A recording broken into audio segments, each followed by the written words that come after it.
देखो मेरे इन दोनों बातों से तो आप 100% एग्री करने वाले हो कि पॉल हेमन वाइजमैन है, वो बहुत अच्छा दिमाग चलाता है और सोलो सिकोवा का जो कैरेक्टर डेवलपमेंट है वो भी तगड़ा रहा है। लेकिन जब इन दोनों बातों को मैं साथ में अब बोलूंगा ना, तो शायद उस बात से आप अग्री नहीं करोगे, क्योंकि पॉल हेमन ने सोलो सिकोवा रोमन रेंस के बारे में एक स्टेटमेंट दी। कहते हैं कि रेसलमेनिया से पहले सोलो सिकोवा म्यूट पर था, लेकिन जैसे ही उस बंदे ने माइक लिया, कहते हैं कि solo has become the greatest challenger that Roman Reigns has ever faced. यानी कि रोमन रेंस का अब तक का ग्रेटेस्ट चैलेंजर उन्होंने सोलो सिकोवा को कॉल किया है। अब बताओ भाई, इस बारे में आप क्या सोचते हो? वैसे अभी जो अगला गिव अवे है ना, मतलब जो अगले 10 टी शर्ट्स का मैं कर रहा हूँ, वो इसी पे ही बेस्ड है। आप इंस्टाग्राम की भी स्टोरी में जा सकते हो, आप जवाब दे देना बस। वो कुछ भी हो सकता है, आपको जो लगता है। ऐसा कुछ नहीं है कि मेरे को जो लगता है वही मैं मानूंगा कि सबसे ग्रेटेस्ट है। अपना जवाब आप जो है इंस्टाग्राम की स्टोरी के रिप्लाई में दे सकते हो, और उनमें से 10 जो रैंडम लकी विनर्स हैं उनको मिल जाएगा। मैं बाकी आपको डीएम कर दूंगा, अपना नंबर वगैरह मुझे दे देना आप।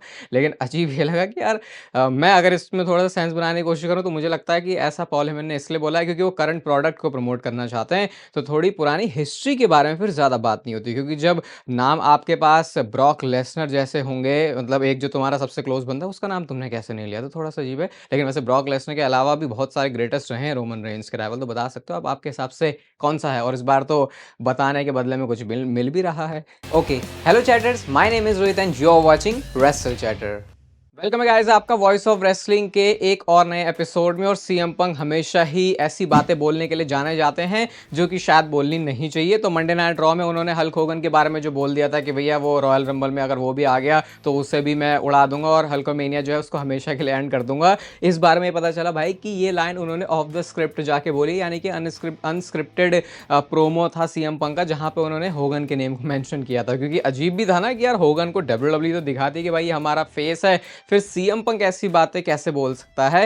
हालांकि अगेन उस बंदे का नाम फिर से मुझे कन्वर्सेशन में लाना पड़ेगा जिसको डब्ल्यूडब्ल्यू से मिटाया नहीं जा सकता, वो नाम है विंस मैकमैन। क्योंकि उनके अंडर में अगर कुछ ऐसा बोला होता तो भाई अब तक तो पनिशमेंट हो जाती, सस्पेंशन हो जाता, ऐसा हो जाता, वैसा हो जाता। क्योंकि उनके हिसाब से जो लाइन्स उनके थ्रू नहीं गई हैं उसको तुम बोल नहीं सकते टेलीविजन पे। कुछ अलग ही लेवल का फिर तुमको स्टेटस चाहिए होता, और विंस के सामने वैसा स्टेटस तो कुछ दो चार ही लोगों का बन पाता है, जैसे अंडरटेकर, जॉन सीना, या फिर आप उसमें रॉक का नाम डाल सकते हो। तो फिर उनको प्रॉब्लम हो जाती। लेकिन वही है, Vince McMahon is not in charge, तो इसलिए सीएम पंक को जो है हरी झंडी मिली। कोई बंदा कुछ बोल नहीं सकता सीएम पंक को, चाहे कुछ भी बोल दे अभी वो तो भाई बॉबी लैशली के फैंस आज खुश हो सकते हैं, क्योंकि डायनामाइट के शो पर शेल्टन बेंजामिन के साथ वो जो है नए एडब्ल्यू के वर्ल्ड टैग टीम चैंपियंस बन चुके हैं। अभी शो की स्टार्टिंग वाला एक बहुत मैंने देखा, इंटरनेट पे ही देखा इसको, शो मैंने देखा नहीं। पता नहीं यार मेरा डिस्कनेक्शन सा क्यों हो जाता है किसी एक सुपरस्टार के साथ जब वो एडब्ल्यू में चला जाता है। ऐसा नहीं है बात मैं एडब्ल्यू के लिए बोल रहा हूँ, कुछ टाइम पहले बात मैं स्मैकडाउन के लिए भी फील करता था। वो कलर देख के ही, जब रॉ बढ़िया होती थी और स्मैकडाउन में थकेले से सुपरस्टार ही लेके आते थे, वो रेड ब्रांड देख के मुझे लगता था हाँ भैया यहाँ पे है कुछ।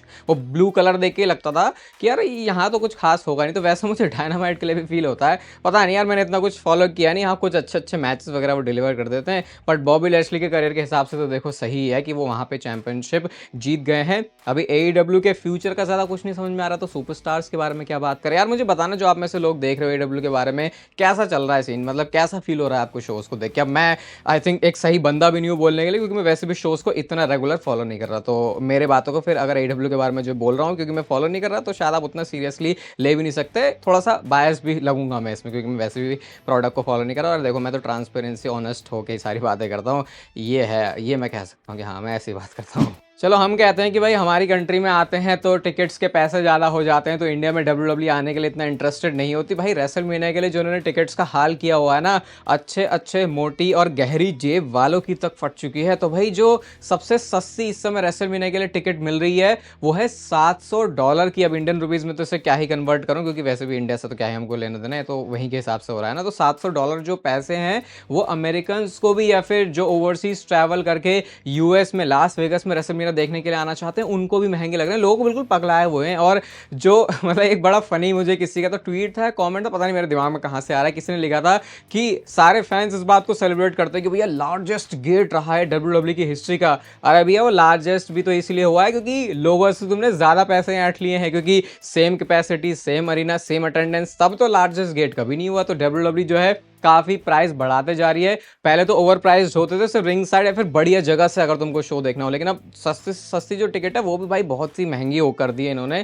तो हाँ, हो गया थोड़ा सा गड़बड़ वाला मामला, लेकिन हम क्या भाई, हम क्या ही बोल सकते हैं, हमारे लिए तो वैसे ही ये बहुत पहुंच से दूर वाला मामला है, तो हमारी कंट्री में नहीं हो रही। तो अब जिसके यहाँ हो मुझे लग रहा है अब थोड़ा हमको आराम मिल सकता है कि यार चलो हमारे यहाँ नहीं हो रही तो तुम्हारे यहाँ भी हो रही है, तो कौन सा तुम जा पा रहे हो, क्योंकि पैसे इतने महंगे लगा दिए। वो किसी एक महान यूट्यूबर ने बोला भी था कि चीज़ बढ़िया है लेकिन पैसे तुम्हें इसके देने पड़ेंगे, तो शायद वही चीज़ आप रेसलमेनिया के शो के लिए भी बोल सकते हो। अब नहीं, वैसे ये था चीज बढ़िया है लेकिन सिर्फ असली वाले अमीर ही अफोर्ड कर सकते हैं। यार मेरी बात कोई मान नहीं रहा या मान रहा है मुझे नहीं पता, लेकिन अब मैं सही बता रहा हूँ भाई, सोशल मीडिया से कितना ज्यादा डब्ल्यूडब्ल्यूई का इन्फ्लुएंस हो चुका है कि वो क्रिएटिव स्टोरी लाइन में भी क्या करेंगे, स्पेशली जब से ट्रिपल एच आए हैं। आपको याद होगा अब से बहुत टाइम पहले डब्ल्यूडब्ल्यूई सोशल मीडिया पर वोटिंग करके, कहाँ डब्ल्यूडब्ल्यूई नेटवर्क पे होता था ना शायद वो, कि वहां से वोट करते थे कि मैच की स्टिपुलेशन क्या होनी चाहिए।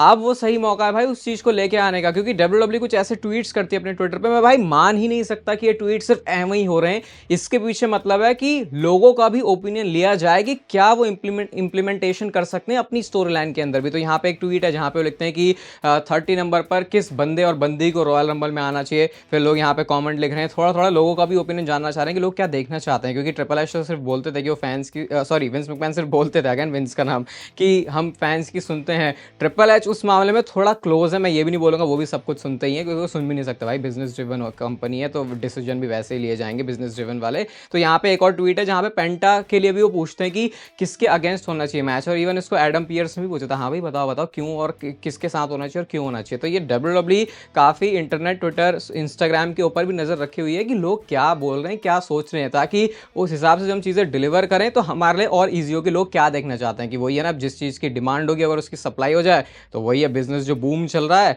वो और ज्यादा बूम हो जाएगा। फिर व्हाइट सिक्स के बारे में आप में से काफी सारे लोग पूछ रहे थे भाई उनका क्या सीन चल रहा है। पहले तो हमको ये पता चला कि भाई उनको स्मैकडाउन में मूव कर दिया गया, लेकिन एक्चुअल में रीजन क्या है कि डब्ल्यूडब्ल्यू उनको शोज पे अपीयर ही नहीं करवा रही, जबकि अब स्मैकडाउन तो 3 घंटे का हो चुका है। तो डर्ट शीट्स की तरफ से ये रिपोर्ट आई है भाई कि उनमें से कोई जो एक बंदा है ना वो साइड लाइन है, इसकी वजह से व्हाइट सिक्स को वो लेके नहीं आ रहे। अब साइड लाइन होने का मतलब मैं क्या समझूं कि कोई क्रिएटिव प्लान नहीं है, लेकिन सिर्फ एक बंदे की बात हो रही है तो शायद उसके साथ कोई इश्यूज हैं और इस वजह से फिर पूरी व्हाइट सिक्स ही नहीं आ रही।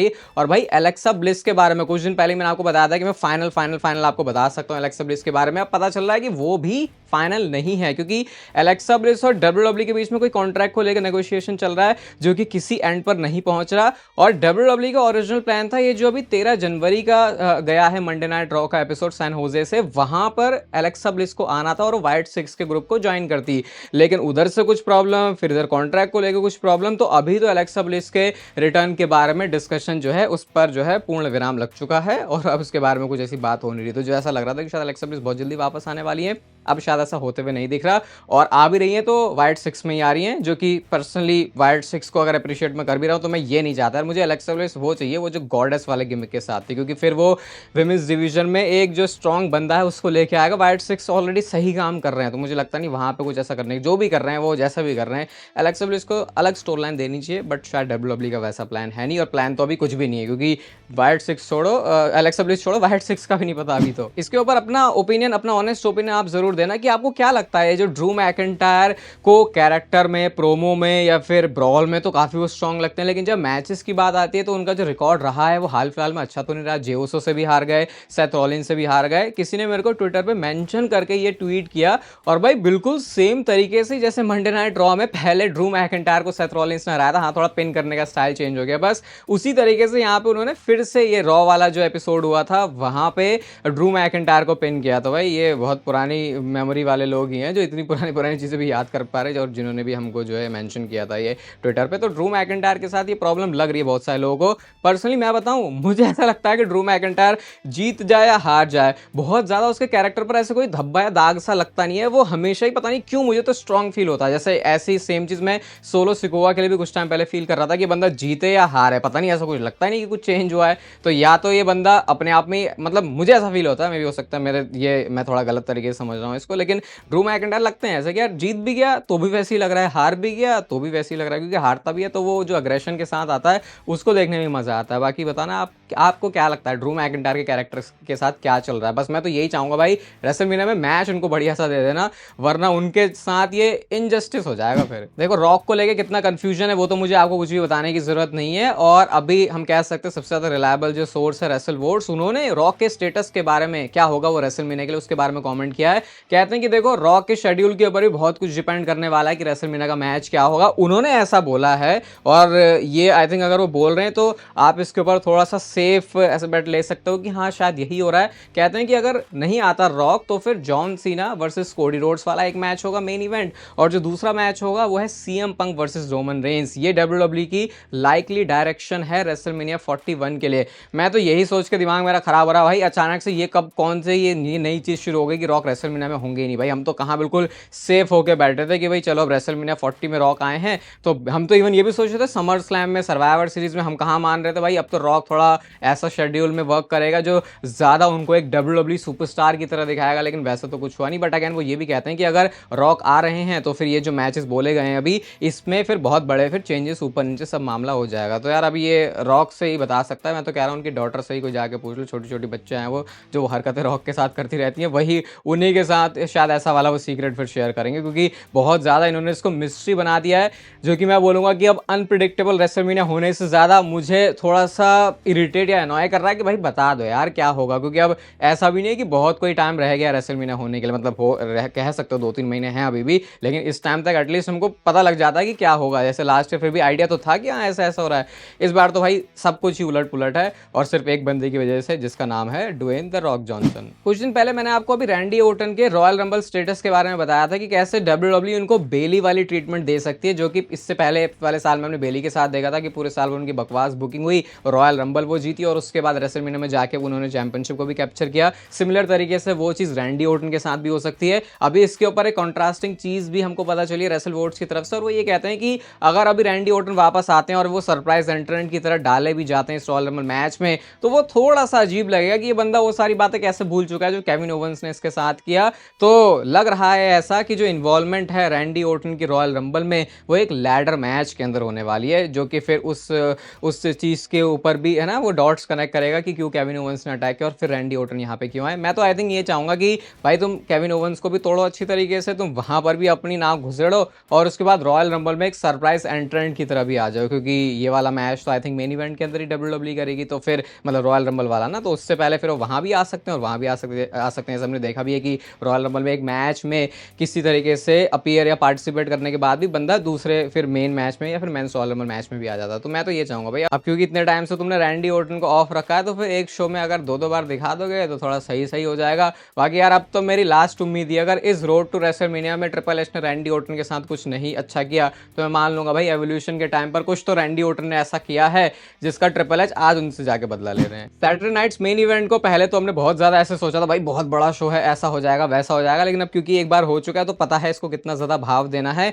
मैचेस इसके जो है भाई उसके ऑड्स मैं आपको बता देता हूँ। गुंथर अपने वर्ल्ड हेवीवेट चैंपियनशिप के मैच में जीतने के लिए बहुत बड़े मार्जिन से फेवरेट हैं। रिया रिप्ली भी फेवरेट है, मतलब ऐसा लग रहा है कि जो सारे चैंपियन है बस वही यहाँ पे डोमिनेट करेंगे। सेम हाल इंटरकॉन्टिनेंटल चैंपियनशिप के मैच में भी है, यहाँ पे भी टाइटल चेंज का कोई सवाल नहीं। और जेकब फार्टो एंड ब्रॉन स्ट्रोमैन मेरी नजर इस मैच के ऊपर अच्छे से है भाई, क्योंकि मैं ये नहीं चाहता बस जेकब फार्टो को तुमने ऐसे दिखा दिया, ब्रॉन स्ट्रोमैन का तुमने कचरा कर दिया।